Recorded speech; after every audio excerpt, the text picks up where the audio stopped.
countries negotiate trade agreements, and in developing countries often lack the capacity to do so. So at ESCAP, the Regional Commission for Asia and the Pacific, based in Bangkok, we often get requests from countries' trade teams to help them to analyze the potential impact of trade agreements. And so forth. And so I remember when I first started working about 8 years ago over there, we had a project for Sri Lanka to help them to look at the impact of a trade agreement with China.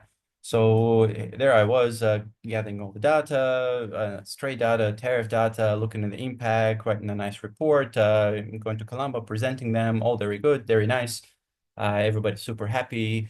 I come back and then like, oh, Alex, Bangladesh just asked to do another free trade agreement, and this one's with India. No, back to the drawing board. Have to get all the data from Bangladesh, and that's a lot of data work. Get all the tariffs, run the simulations, do the analysis. So that was quite a heavy workload. So my boss came up with an idea. Alexi, can we ask you a question also? Sure, go for it. So my question is, what platform do you use? Like, what is the underlying It's software for Tina? all made from scratch. It's basically pure code on JavaScript and yeah, the Node.js, which is the server side of JavaScript. So it's designed to be that way. So it's super fast and doesn't require any additional packages from now on. And so we started doing this with the idea was that to automate many of these analytical tools analytical tasks that trade negotiating teams have to do from the beginning by themselves with all the data wrangling. So let me just give you an example here. Let's look at Pakistan, and that's actually I was just presenting here today. And they want to negotiate a free trade agreement with Vietnam. Again, that's the example that they asked. So if you look here at the first thing, which is the current bilateral trade, first of all you get the bilateral trade, and this is sort of the graphs and charts and data that you see in any feasibility study for trade agreement. So you can see here export destination of Pakistan, only 0.97% in Vietnam. They're useful for a trade negotiation, not super difficult to get, but already if you were going to get this from any trade data, it's already a couple of days to get this sorted. But that's not the interesting part. The interesting part is the first module that we've built. Was the negotiating list. So negotiating list, basically, you can think of it as a large Excel sheet where it helps you to narrow down the products that Pakistan will want to get trade preferences from Vietnam, from their potential trade partner. So to filter down, you can see it should be something that Vietnam already imports. If it doesn't import from anyone else, chances are it's not going to be interesting to them or Pakistan, right? It should be something that Pakistan already exports. If they don't export to anyone, chances are they're not going to start exporting it to Vietnam. It should also be something that has a non-zero tariff or any other greater than 5%, for example. So if they already have zero or low tariffs, maybe they're not a priority for a negotiating list. And it should also have a comparative advantage, or it should be something that Pakistan is particularly good in exporting to other markets that's also filter. So you can think of it as essentially 4 columns in an Excel sheets that filter down and get you this list. So it gathers all the data that's already served on the host, and voila, we have a list of 620 something products out of about 5,500 products available at harmonized standard classification of products. So here we can see, for example, the biggest one is right now the import cereals from Pakistan up to a tune of 135 million. And we can click on to this particular product. So just to mention that all of these features that I'm showing you and beyond have been developed in close collaboration with current and former members of trade negotiating teams. So we didn't come up with is a purely academic exercise. This is very much applied, and this is what the trade negotiators came to us and says, well, when I do a trade agreement, an examination or impact assessment, I do this, and that. I'm like, okay, let's try to automate this, and that.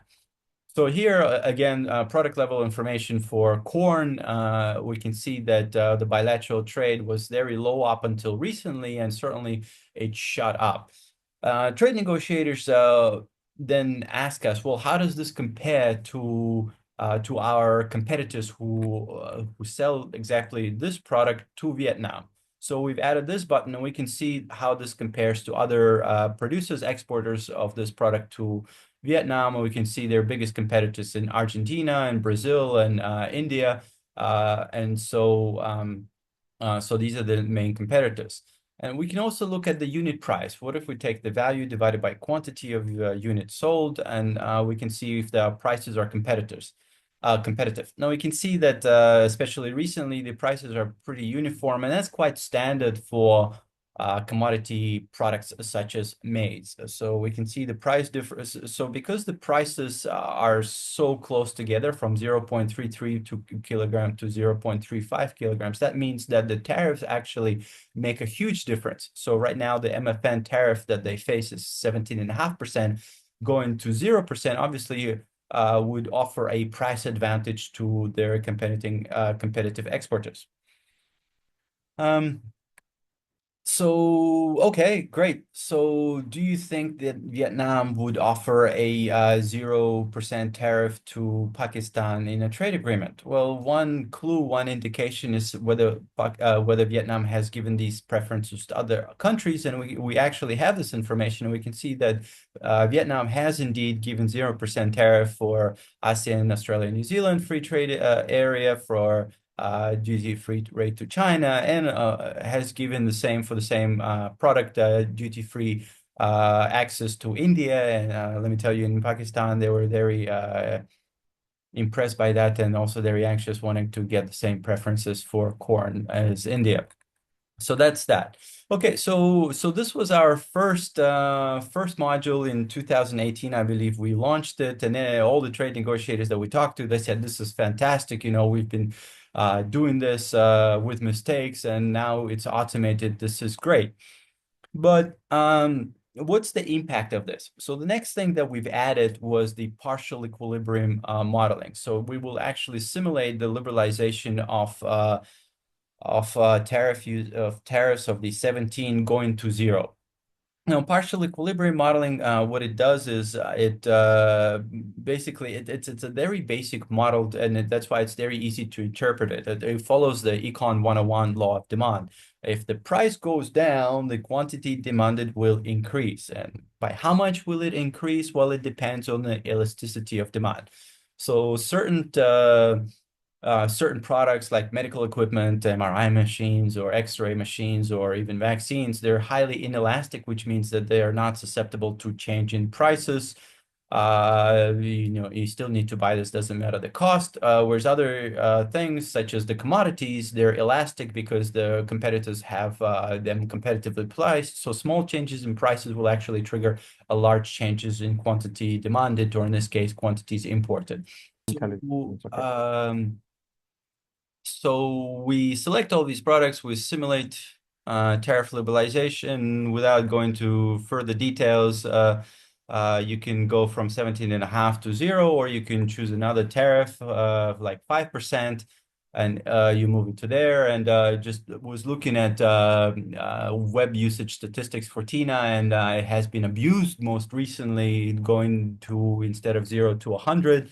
And that's been in particular of hypothetical negotiation between United States and China, and that's possibly not because of trade agreements, but rather the potentially Trump tariffs implemented next year. But that's a side point. So we'll go to 0. We still submit and simulate these options, advanced options that can add, and you can see now the impact of this trade agreement if the products and the negotiation list are indeed being liberalized. We can see that trade volume will increase by 85% of these selected products, or 67% of the total bilateral trade flow. And so in partial equilibrium modeling, you can see you have two effects. First, you have the effect of your export is being cheaper, but it's also relatively cheaper to other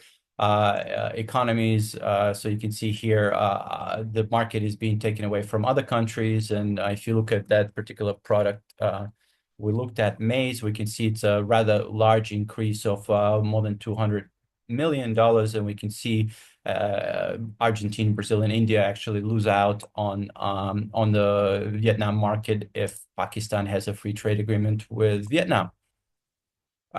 So this worked fantastic. Everyone's super happy, but then Bangladesh comes to us and says, "Look, I'm sorry, we are an LDC economy. As an LDC economy, we have preferential access under various schemes like everything by arms from the EU, or DFDQ, duty-free DQ from China. And this model doesn't work because we have zero tariffs, but we're graduating, which means that we lose the existing preferences offered to LDC economies once we graduated.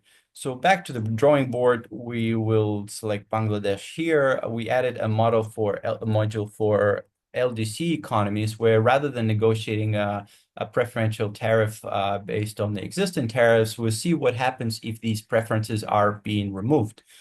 And so we have the similar preference loss simulation. And here it gives you a list, should give you a list. Sorry, my internet connection is a bit slow here. So any trade agreement that has LDC in it, so that implies a unilateral preferences, and we can submit and simulate here.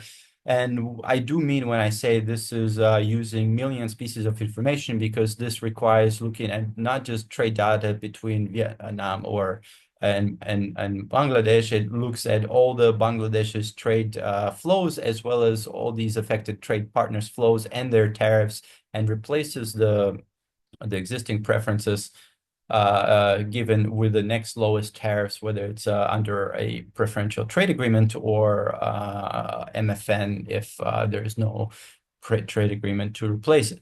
So after this is done, it'll show you the products and markets being most affected by, sorry, internet is rather slow here.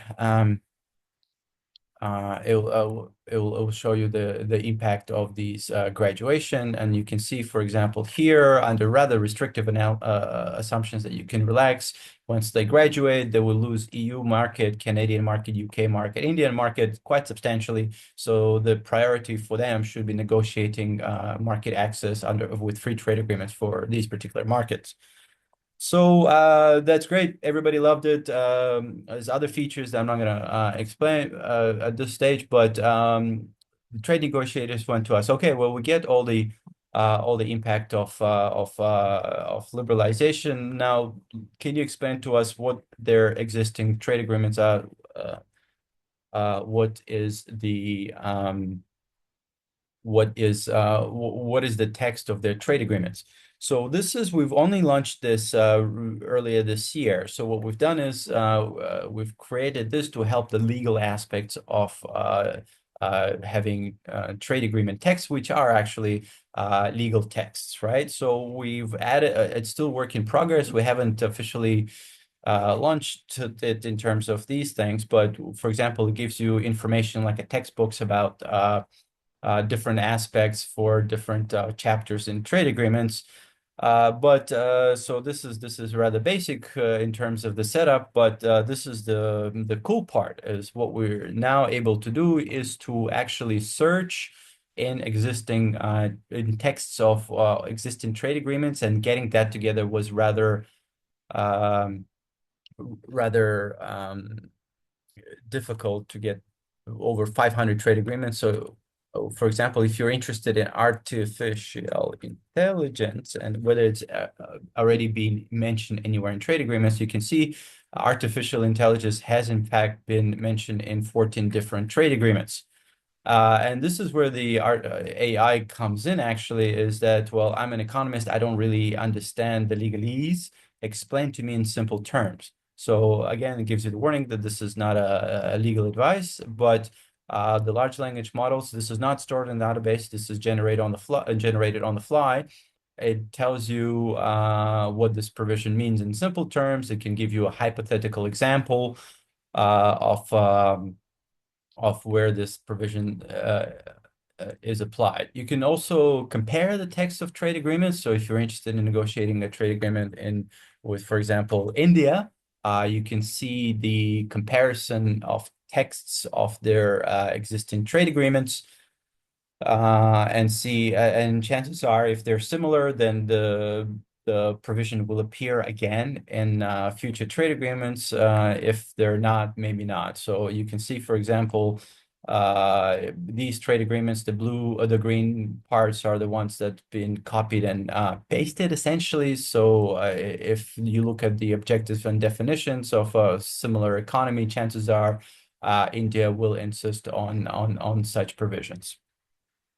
There's a lot more, definitely not enough 20 minutes to go through all this. In fact, we're launching many more modules, French language support, potentially Arabic as well. But if you have any quick questions before we are being shuffled back into the into the main room.